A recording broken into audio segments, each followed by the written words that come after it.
السلام عليكم ورحمة الله وبركاته، اهلا وسهلا بحضراتكم فيديو جديد. فيديو النهارده ان شاء الله عن جميع مستلزمات عنابر الدواجن.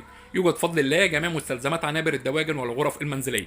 موجود معانا حضراتكم لوحة تحكم 4 مرحلة، اللوحة الأكثر مبيعا بيكون حضراتكم راكب على اللوحة ترموستات فوكس كوري 4 مرحلة لتشغيل دفاية وشفاط وخلايا تبريد وإنذار لارتفاع درجات الحرارة وتايمر للتهوية وسحب الأمونيا من داخل مكان التربية.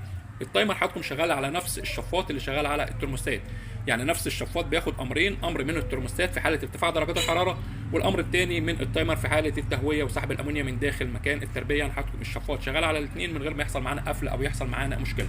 اللوحه دي حضراتكم نفس اللي موجوده عندي في الغرفه، نقدر نعتمد عليها بشكل كبير جدا في تظبيط درجات الحراره والتهويه اوتوماتيك سواء صيف او شتاء. يوجد حضراتكم بفضل الله تصنيع جميع لوحات التحكم للغرف المنزليه وعنابر الدواجن كهرباء 220 وكهرباء الثلاثه فاز.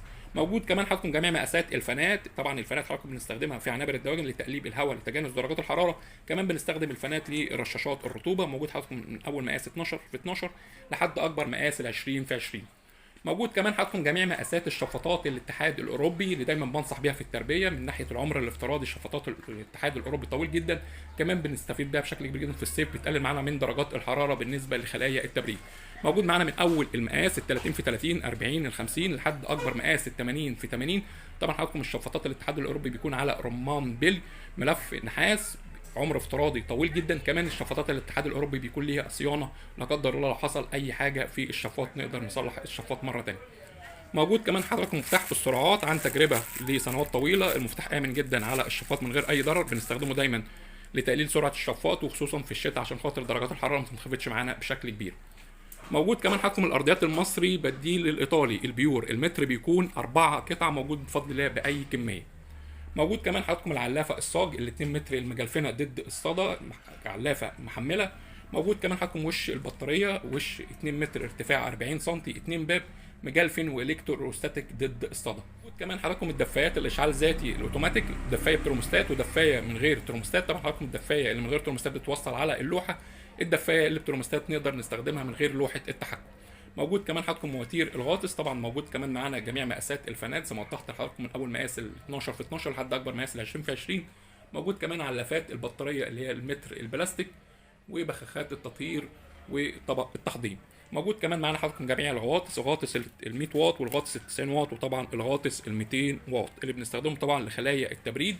يوجد بفضل الله جميع مقاسات خلايا التبريد من اول المقاس المتر في 60 لحد اكبر مقاس المتر ونص في 3 متر، سمك 10 سم والسمك ال 15 سم ورق الوادي.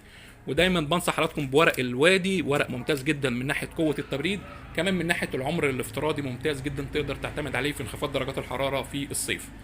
موجود كمان حضراتكم الدفايات الكهرباء الغرف المنزليه، دفايه كهرباء 4 شمعه، وطبعا الشفاطات ال 60 في 60 المصري. موجود كمان حضراتكم الشبك الواسع والشبك التحضير باي كميه ان شاء الله، طبعا شبك محمل الشبك البيور شركه الشروق. يوجد كمان حضراتكم جميع مقاسات السقايات والعلافات سواء التربيه الارضي او التربيه في البطاريات. موجود كمان حضراتكم القب البيور لخطوط النبل، الكوع المربع في مدور والوصله المربع في مربع والوصله المربع في مدور العدله وطبعا الطبه معاه. موجود كمان حضراتكم علافات السمان البيور باي كميه بفضل الله، استخدمناها فتره التحضير ممتازه جدا بتمنع معانا تهدير العلف، موجود منها باي كميه ان شاء الله. موجود كمان حضراتكم طبقه التحضير البيور الشركه الهندسيه، حاجه ممتازه جدا. والبخاخه ال 2 لتر اللي بنستخدمها في التطهير بعد انتهاء الدوره. وقريبا ان شاء الله يكون فيديو مفصل عن مجموعه الرطوبه متكامله، ترموستات الرطوبه والمشتركات والخراطيم وموتور ضخ الميه، كل حاجه هتكون بالتفصيل ان شاء الله. وكمان الرشاشات الاستانلس، رشاش ممتاز جدا، رشاش 2 ميكرو مش بيغرق الدنيا ميه، وهشرح لحضراتكم كل حاجه عملي ان شاء الله. موجود كمان حضراتكم ادراج السبله، درج السبله البيور متر في متر، ودرج السبله المقاس 95 في 57 اللي الناس بتقول عليه متر في 60، هو مقاسه بالظبط 95 في 57، موجود باي كميه ان شاء الله. موجود كمان حضراتكم خطوط النبل الجاهزه، المتر بيكون فيه 4 قب و4 نبل بالماسوره، وبيطلع بالوصلات بتاعته اللي هو الكعان اللي بنوصل بيها الخراطيم. موجود من اول متر 2 متر 3 متر لحد اكبر ماسوره ال 4 متر الماسوره البيور.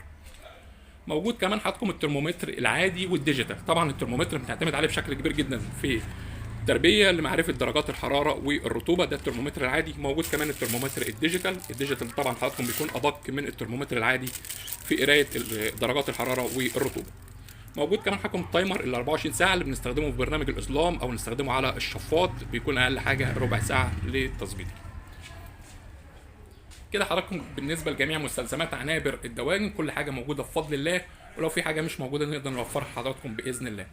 عنوان المحل حضراتكم في عزبه الهجانه مدينه نصر القاهره، يوجد شحن لجميع المحافظات. وبالنسبه لحضراتكم للوكيشن موجود بالفعل على الخريطه، من اي مكان هتبحث على الخريطه مؤسسه ابو مالك هتلاقيها ظهرت معاك على الخريطه ان شاء الله. شكرا والسلام عليكم ورحمه الله وبركاته.